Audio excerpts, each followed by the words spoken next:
Russia has blown the whistle on a U.S. devaluation scheme. America is trying to change the rules in the gold and cryptocurrency markets. Remember how much debt they have, $35 trillion.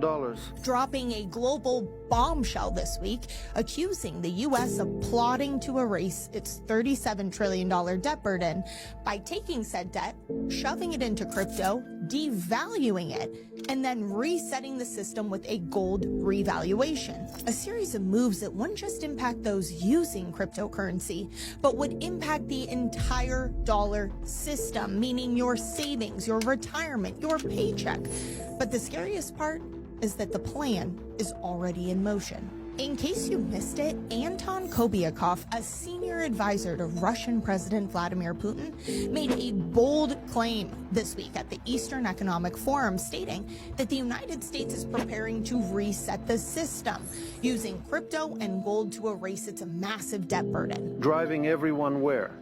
Into the cryptocurrency cloud. Right now they have a $35 trillion currency debt. They move it into crypto, into the cloud, devalue it, and start from scratch. But here's where it gets interesting.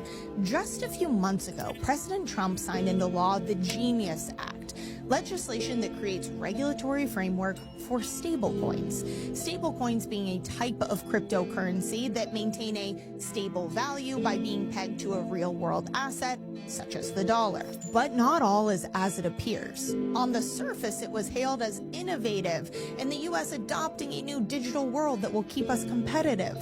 But if you look a little bit closer, there are many who say this is the foundation and legal framework for the United States to use these stablecoins as a lifeline for our debt. None of this even takes into consideration the fact that these stablecoins could also be a Trojan horse for financial control over the American people, taking away our freedom and privacy. But that is a separate video that I've already covered. If you want to watch that, I will link it below.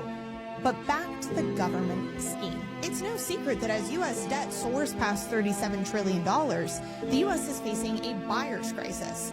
Foreign central banks are dumping treasuries and moving into gold, a clear sign of declining trust in the dollar.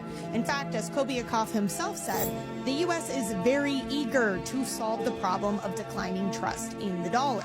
This is a massive problem for America because the fewer the buyers there are, the higher the yields, meaning higher interest rates that the U.S. then has to pay just to keep the system afloat, making it harder for us to roll over our debt or inflate away our debt, essentially compounding the debt crisis we already have.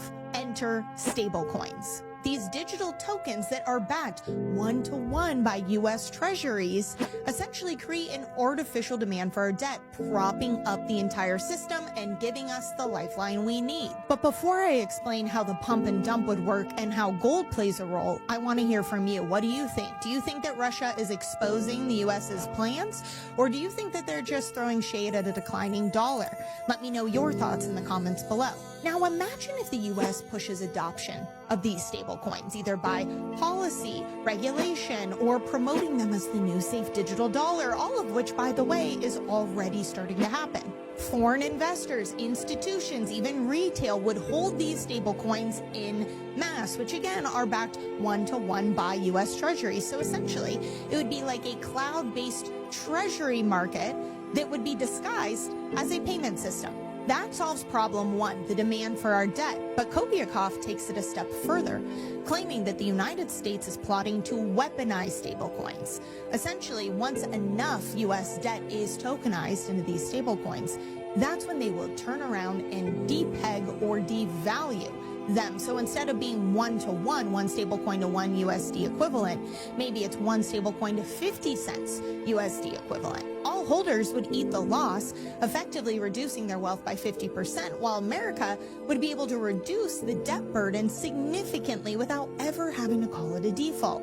But here's the kicker. Even if you don't have any cryptocurrency, even if you never touch a stablecoin, this devaluation won't just hit foreign nations and financial institutions. It will hit all dollar-denominated assets, everything within the dollar system, your savings, your retirement, your paycheck. All of it would lose value overnight.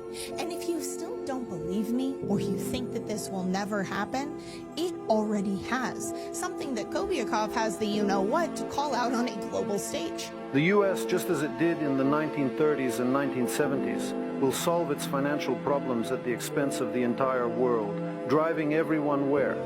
Into the cryptocurrency cloud. Over time, when part of the U.S. national debt is placed in stablecoins, the U.S. will devalue that debt.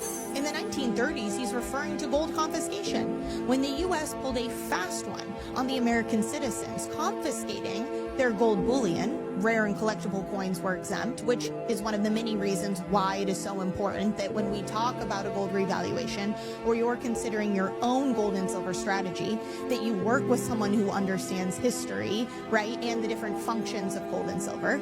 But President Roosevelt back then in the 30s, he revalued gold from $20.67 an ounce to $35 an ounce, effectively wiping out 41% of purchasing power of the dollar for everyone who held dollars.